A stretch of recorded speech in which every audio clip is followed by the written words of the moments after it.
रांची में स्वास्थ्य अनुबंध कर्मियों ने मुख्यमंत्री हेमंत सोरेन पर वादा खिलाफी का आरोप लगाते हुए 16 जनवरी को सीएम आवास के घेराव की योजना बनाई थी।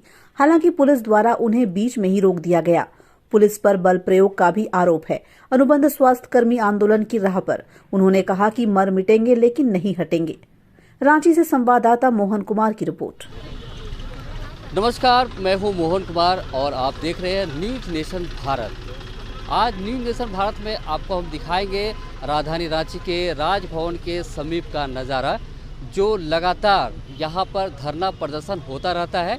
और ये धरना प्रदर्शन जो है, अब ये दूसरे धरना प्रदर्शन के बारे में हम बात करेंगे।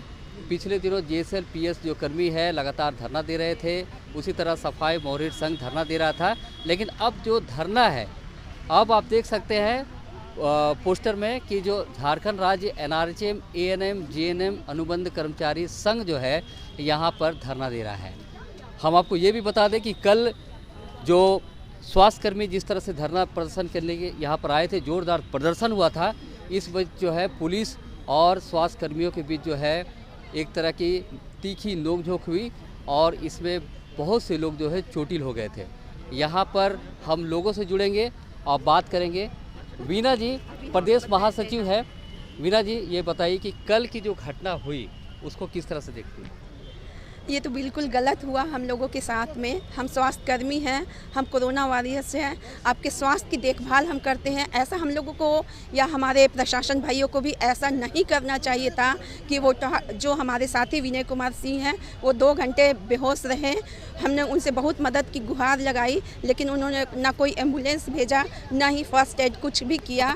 फिर धीरे धीरे, हम तो स्वास्थ्यकर्मी हैं, धीरे धीरे उनको देखते रहे हम, और फिर वो होश में आए। 2 घंटे के बाद होश में आए।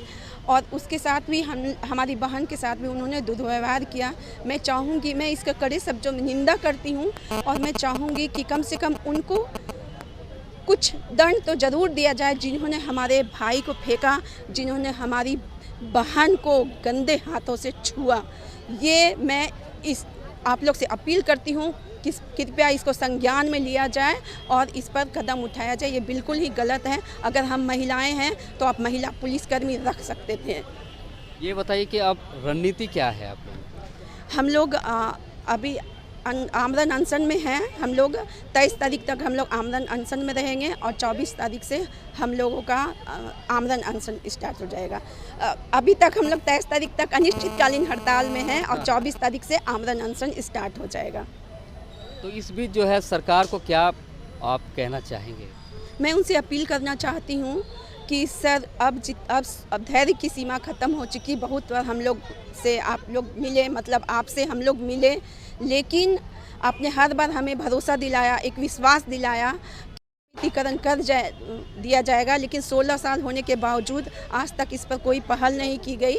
इसलिए हम लोग लाचार और बेबस होकर यहाँ पर बैठे हुए हैं। मैं उनसे कहना चाहूँगी कि कृपया जल्द से जल्द इस पर ठोस कदम उठाया जाए, ताकि हम स्वास्थ्यकर्मी कोरोना वॉरियर्स इस अपना जो मानवता की सेवा हमारा धर्म है उसको छोड़कर हम यहाँ रोड पर ना बैठें। क्योंकि हमारे घर में भी बाल बच्चे हैं जो छोटे छोटे हैं, उनको छोड़कर हम यहाँ अनिश्चितकालीन धरने पर बैठे हैं। कैसे वो खा रहे होंगे, कैसे वो रह रहे होंगे, कैसे वो जी रहे होंगे, इसकी परवाह किए बगैर, क्योंकि उन्हीं के लिए हम लोग इस धरने पे बैठे हैं, ताकि हमारे बच्चों का भविष्य सुरक्षित हो, जो कि 16,000 की नौकरी में हरगिज नहीं है। थी जिन्होंने ये साफ लफ्ज़ों में कहा कि इनका जो धरना है समाप्त नहीं होगा। इनका ये भी कहना है कि धरना जो है अब आंदोलन में तब्दील हो चुका है, क्योंकि लगातार जिस तरह से वो पहले भी मांग कर चुकी हैं कि हमारी मांगें पूरी हो, समायोजन की जो प्रक्रिया है, नियमितीकरण की जो प्रक्रिया है वो हो, लेकिन नहीं हो पाई। लेकिन कल जो जिस तरह से इनके साथ जो घटना हुई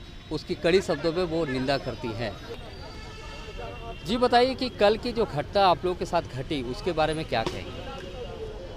कल की घटना, हम लोग अनुबंध कर्मी जो भी इस कार्यक्रम में शामिल थे, मोराबादी मैदान से यहाँ तक आते तक हम लोग पूरी तरह शांतिपूर्ण थे, और एक भी अनुबंध कर्मी इतनी दूरी, जो कि 2.5 से 3 किलोमीटर की दूरी है, इस बीच कहीं अनुशासनहीनता का परिचय नहीं दिया था। चूँकि प्रशासन के द्वारा हमें विश्वास दिलाया गया कि आपका जो कार्यक्रम है सफल होगा, आप सही जगह पर अपनी मांग को रखने के लिए आए थे। हम बताना चाहें कि हमारा उद्देश्य था माननीय मुख्यमंत्री के समक्ष अपनी नियमितीकरण की मांग को पहुंचाना, अर्थात मुख्यमंत्री आवास घेराव का। हम वहां से निकले, हम सबों को लगा कि हम मुख्यमंत्री आवास जा रहे हैं, लेकिन रूट डाइवर्ट कर हमें राजभवन तक लाया गया। लोगों में इससे क्षोभ उत्पन्न हुई कि जब हमें जाना है मुख्यमंत्री के पास तो हमें राजभवन कार्यालय में क्यों खड़ा कर दिया गया, हम लोग आगे जाएंगे। इसी बीच बातचीत हो रही थी, कुछ नोकझोंक हुई, किसी कारणवश हमारे अध्यक्ष महोदय थोड़ा सा ऊपर थे, किधर से प्रेशर हुआ, प्रशासन के लोगों ने उन्हें जोरदार तरीके से उछाल के लोगों के बीच में फेंक दिया, जो कल का वीडियो भी पूरा वायरल है, आप लोग देख सकते हैं। इसके बाद जब हमारे अध्यक्ष महोदय पर आंच हुई तो अनुबंध कर्मी अपना होश हवास खो चुके, क्योंकि जब हमारा अध्यक्ष जो है, जो हमारे लिए दिन रात संघर्ष कर रहा है, अगर उसके साथ इस तरह का व्यवहार होता, कुछ अनहोनी घटना हो जाती तो इसका जिम्मेदार कौन होता।